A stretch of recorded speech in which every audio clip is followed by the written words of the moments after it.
Assalamualaikum warahmatullahi wabarakatuh. Saya Muhammad Yusuf Ilman, NIM T20197144.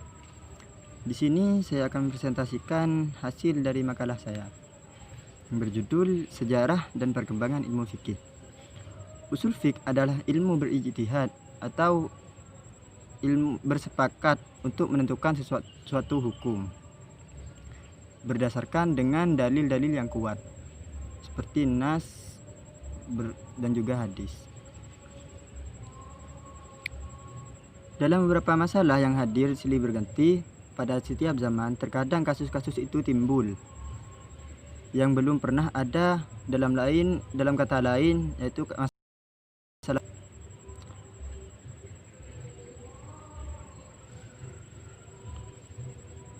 Setiap orang mampu berijtihad. Tentulah berbeda antara ijtihad para sahabat dan ijtihad para tabi'in. Begitupun seterusnya. Kadar keilmuannya pun berbeda. Kadar keilmuan yang mampu memberi bobot dan pendapat tentunya dapat untuk dipertanggungjawabkan.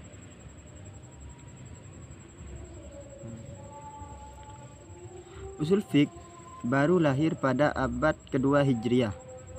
Pada abad ini daerah kekuasaan umat Islam semakin luas dan banyak. Orang-orang bukan Arab juga ikut memeluk Islam. Karena itu banyak menimbulkan kesamaran dalam memahami nas, sehingga dirasa perlu menetapkan kaidah-kaidah dan bahasa yang dipergunakan dalam membahas nas. Maka lahirlah ilmu usul fiqh yang menjadi penuntun dalam memahami nas. Pada masa Rasulullah, dari tahun 13 sebelum Hijriah sampai 11 Hijriah, pada masa Nabi Muhammad SAW masih hidup, seluruh permasalahan fikih atau hukum Islam dikembalikan kepada Rasul. Pada masa ini dapat dikatakan bahwa sumber fikih adalah wahyu dari Allah Subhanahu wa taala melalui Rasulullah. Namun demikian juga terdapat usaha dan beberapa sahabat menggunakan pendapat dalam menentukan keputusan hukum. Hal ini berdasarkan hadis Mu'adz bin Jabal sewaktu beliau diutus oleh Rasul menjadi gubernur di Yaman. Sebelum berangkat, Nabi bertanya kepada Mu'adz, sesungguhnya Rasulullah SAW mengutus Mu'adz ke Yaman. Kemudian Nabi bertanya kepada Mu'adz bin Jabal, bagaimana engkau akan memutuskan persoalan? Ia menjawab, saya akan putuskan berdasarkan kitab Allah atau Al-Quran. Nabi bertanya, kalau engkau tidak temukan dalam kitab Allah? Ia menjawab, akan saya putuskan berdasarkan sunnah Rasul. Kemudian Nabi bertanya lagi, kalau tidak engkau temukan dalam sunnahku? Ia menjawab, saya akan berijtihad dengan peneraanku. Maka Nabi bersabda, segala puji bagi Allah yang telah memberi taufik atas diri utusan Rasulullah. Hadis riwayat Tirmizi. Usul fiqh mencari teori yang digunakan oleh sahabat. Walaupun pada saat itu usul fiqh masih belum menjadi nama keilmuan tertentu. Salah satu teori usul fiqh adalah terdapat permasalahan yang membutuhkan kepastian hukum. Maka pertama adalah mencari jawaban keputusan di dalam Al-Quran, kemudian hadis. Jika kedua sumber tersebut tidak ditemukan, maka pendapat selanjutnya yaitu berijtihad atau bersepakat. Ulama berbeda pendapat mengenai ijtihad. Pada masa Rasulullah SAW, sebagian ulama mengatakan tidak ada hal ini berdasarkan surah An-Najm ayat 3-4 yang artinya sebagai berikut. Dan tiadalah yang diucapkan itu Al-Quran menurut kemauan hawa nafsunya. Ucapannya itu tiada lain hanyalah wahyu yang diwahyukan kepadanya. Kemudian pada masa periode sahabat, setelah Rasulullah wafat, kepemimpinan umat Islam secara bergiliran dipimpin oleh Abu Bakar As-Siddiq pada tahun 11 sampai 13 Hijriah. kemudian diganti dengan Umar bin Khattab dari tahun 13 Hijriah sampai 23 Hijriah, dan dilanjutkan oleh kepemimpinan Utsman bin Affan pada tahun 2023 sampai 35 Hijriah. Dan yang terakhir yaitu Ali bin Abi Thalib dari tahun 35 sampai 40 Hijriah. Mereka tersebut dengan Khulafaur Rasyidin. Fikih sahabat menduduki posisi penting dalam khazanah pemikiran hukum Islam. Karena satu, mereka adalah orang-orang yang hidup dengan Nabi dan meninggal dalam keadaan muslim.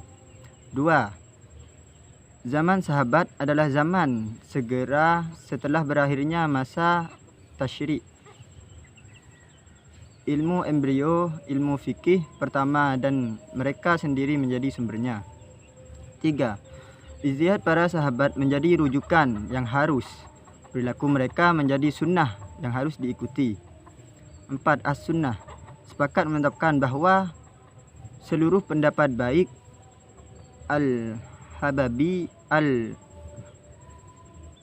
as-sahababi kulluhum udul. Pada masa kepemimpinan Abu Bakar As-Siddiq menjadi khalifah, maka seluruh kegiatan keagamaan berada di tangannya. Di zaman banyak masalah yang muncul seperti memerangi orang murtad, orang yang mau bayar zakat, dan lain sebagainya. Ciri khas fikih pada masa Abu Bakar adalah penggunaan kias secara luas dalam berbagai kasus hukum yang tidak terdapat di nas dan hadis tentang hukum yang terkait. Ijma' dimanfaatkan sebagai dasar penetapan hukum. Semua yang dilakukan saat itu adalah pilihan untuk menyelamatkan agama. Ini beliau lakukan berdasarkan pemikiran atau hasil ijtihadnya. Ini berarti bahwa fikih saat itu beliau berkembang sesuai dengan hasil ijtihadnya. Oleh karena itu, perkembangan fikih pada masanya sangatlah baik. Kondisi sosial masyarakat Arab sangat keras. Terkadang harus dikeluarkan hukum yang keras pula, yakni dengan cara berperang. Dengan demikian, perkembangan fikih saat itu tergantung bagaimana Abu Bakar menutuskan hukum. Abu Bakar adalah sahabat Nabi SAW yang paling dekat dan paling takwa, sehingga dalam menentukan hukum fikih senantiasa berpegang teguh pada Allah Subhanahu wa taala dan Rasulnya. Yang kedua yaitu kepemimpinan Umar bin Khattab. Saat Umar menjadi khalifah, dengan segala ketakwaannya dan keadilannya serta keberaniannya senantiasa melakukan apa saja demi tegaknya Islam.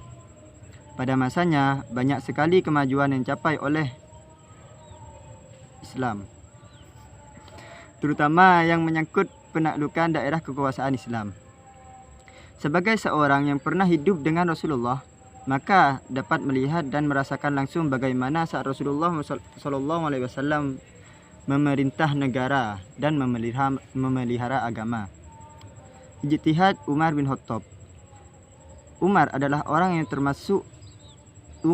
termasuk orang yang sering berijtihad dalam bidang hukum fikih, sehingga saat kepemerintahannya banyak yang dilakukan melalui ijtihad. Ijtihad yang sering dilakukan oleh Umar memberikan gambaran bahwa ijtihad merupakan sumber hukum setelah Al-Quran dan hadis. Sikap kerasnya yang diterima dari ayahnya saat mengembala memiliki pengaruh sikap tegas dan keras dalam pergaulannya. Sementara pengalamannya sebagai penjaga yang sukses yang membawa barang dagangnya ke Syariah telah berpengaruh terhadap kecerdasannya.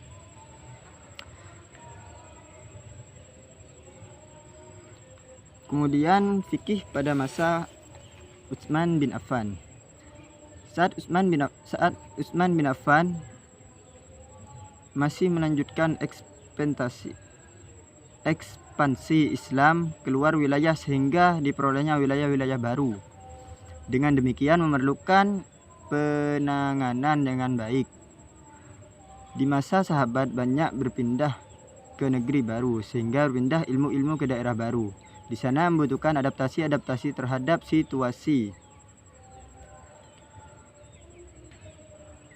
situasi yang ada. Utsman sebagai seorang yang suka damai, di mana dalam peperangan ia tidak berada paling depan dan juga tidak berada di paling belakang. Sebab memang ia bukan pahlawan seperti Hamzah bin Abdul Muttalib, Ali bin Abi Thalib, Zubair bin Awan, dan Sa'ad bin Abi Waqqas dan Khalid bin Walid, yang telah menggerakkan semangat perang dan mendorong mereka ke barisan depan, siap menghadapi maut.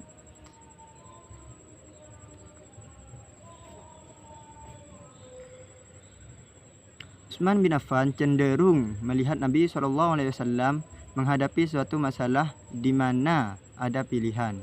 Kemudian Nabi memilih yang mudah. Pada masanya juga terjadi ijtihad dalam bidang fikih, bahkan cenderung pada pendapat khalifah pendahulunya. Fikih masanya tidak begitu berkembang karena Utsman bin Affan lebih memfokuskan pada perluasan daerah Islam. Dia adalah orang yang lemah lembut, sehingga hukum ia pada yang sudah ada saja. Kemudian pada masa Ali bin Abi Thalib, sama dengan masa sebelumnya, di mana ia harus dengan memberi perhatian kepada keamanan negara karena desakan pengikut Utsman untuk mengadili pembunuhnya. Hal tersebut cukup membuat Ali sibuk, apalagi setelah peperangan dengan Muawiyah di Siffin. Keadaan negara makin menjadi sulit, namun demikian tidak berarti Ali tidak melakukan apa-apa.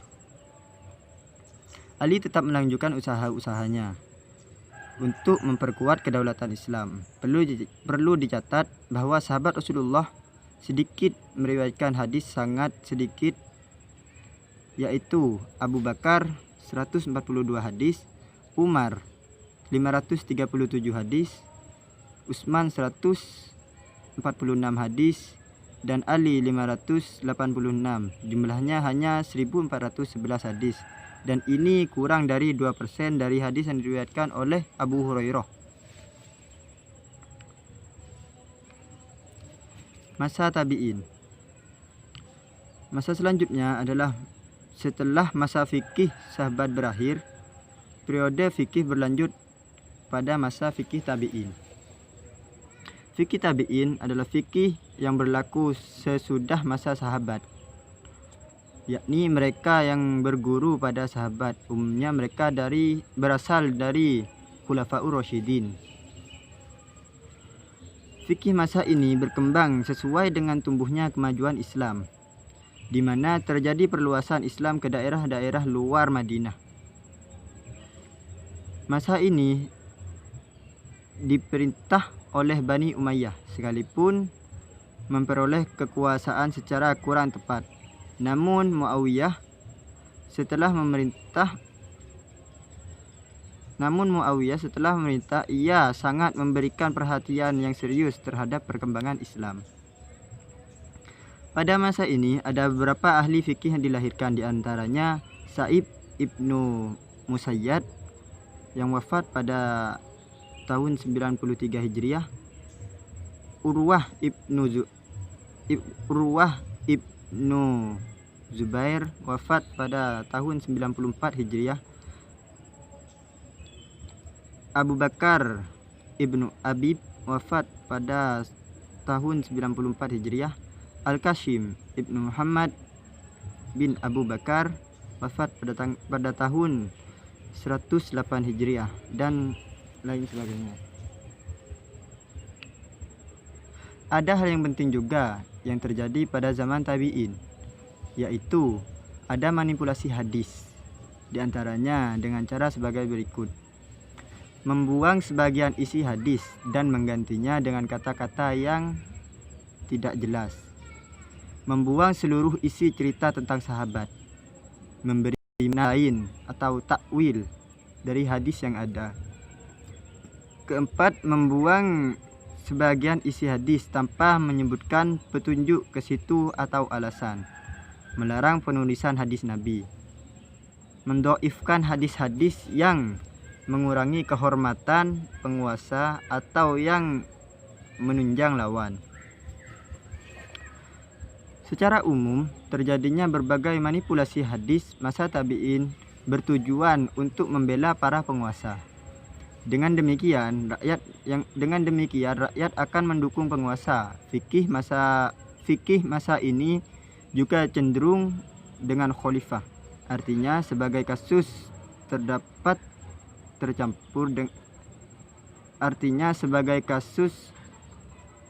tercampur tangan khalifah atau penguasa yang berkuasa, di mana penguasa dapat menggunakan haknya dan mempengaruhi keputusan hakim atau menetapkan hukum sendiri.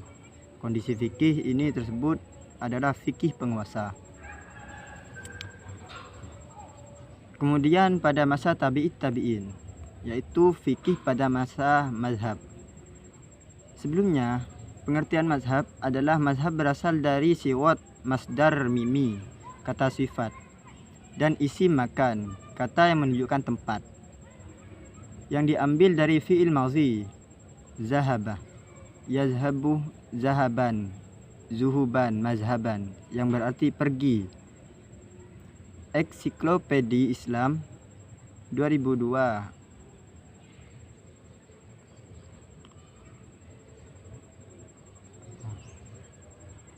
Sementara pengertian mazhab menurut istilah meliputi dua hal. Yang pertama, mazhab adalah jalan pikiran metode yang ditempuh oleh seorang imam mujtahid dalam menetapkan hukum suatu peristiwa yang berdasarkan kepada Al-Quran dan hadis. Yang kedua, mazhab adalah fatwa atau pendapat seorang imam mujtahid tentang hukum dan peristiwa yang diambil dari Al-Quran dan hadis. Dari dua pengertian tersebut disimpulkan bahwa mazhab adalah pokok pikiran atau dasar yang digunakan oleh imam mujtahid untuk memecahkan masalah atau mengistimbatkan hukum Islam. Hal tersebut senada dengan hasil kholaqoh di Pondok Pesantren Mambaul Ma'arif Jombang yang menghasilkan tentang pemaknaan mazhab, yang salah satunya menjelaskan ada dua model mazhab.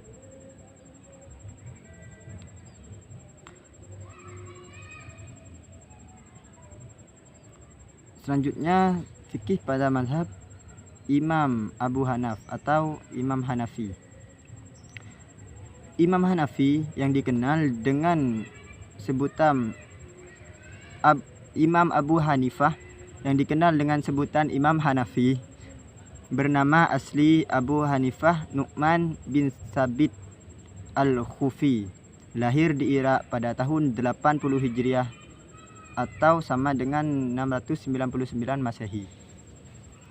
Pada masa Khalifah Bani Umayyah Abdul Malik bin Marwan, beliau digelari Abu Hanifah karena salah satu anaknya bernama Hanifah. Menurut riwayat lain, beliau digelari Abu Hanifah karena begitu taatnya dalam beribadah kepada Allah. Imam Abu Hanifah dikatakan banyak belajar berbagai ilmu fikih, tafsir, hadis, tauhid dari para ulama yang alim. Di antara ulama menjadi gurunya selain Imam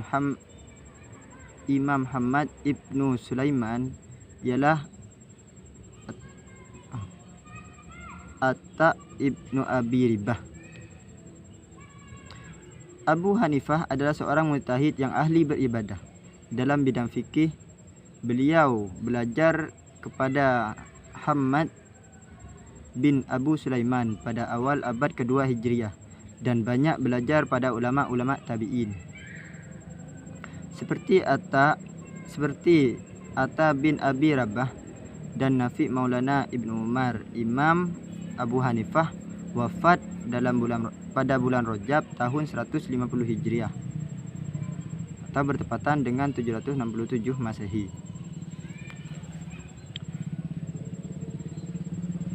Sumber hukum dalam istinbat.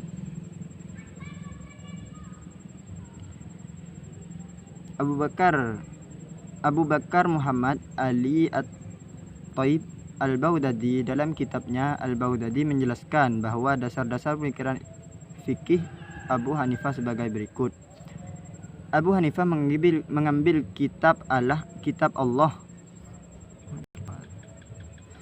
Abu Hanifah mengambil kitab Allah. Bila tidak ditemukan di dalamnya, aku ambil dari sunnah Rasul. Jika tidak ditemukan dalam sunnah Rasul atau hadis, beliau mengambil pada pendapat sahabat-sahabat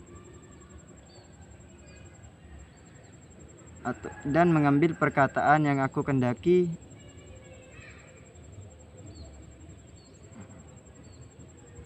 dari para sahabat-sahabat atau mujtahid. Kesimpulannya bahwa dasar-dasar mazhab Imam Hanafi adalah berpegang teguh yang pertama kepada kitabullah atau Al-Quran, yang kedua hadis, yang ketiga fatwa-fatwa dari para sahabat, yang keempat qiyas, yang kelima istihsan, yang keenam al-uf. Mazhab Imam Maliki.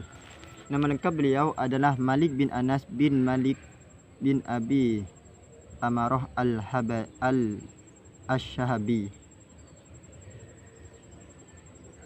Ibunya bernama Aisyah binti Syarik al-Azidah dari kabilah yang al-Yamaniyah. Beliau dilahirkan pada tahun 93 Hijriah di kota Madinah dan meninggal pada tahun 179 Hijriah dalam usia 87 tahun. Sumber-sumber hukum dalam sumber istinbat. Sistematika sumber hukum atau istinbat Imam Malik.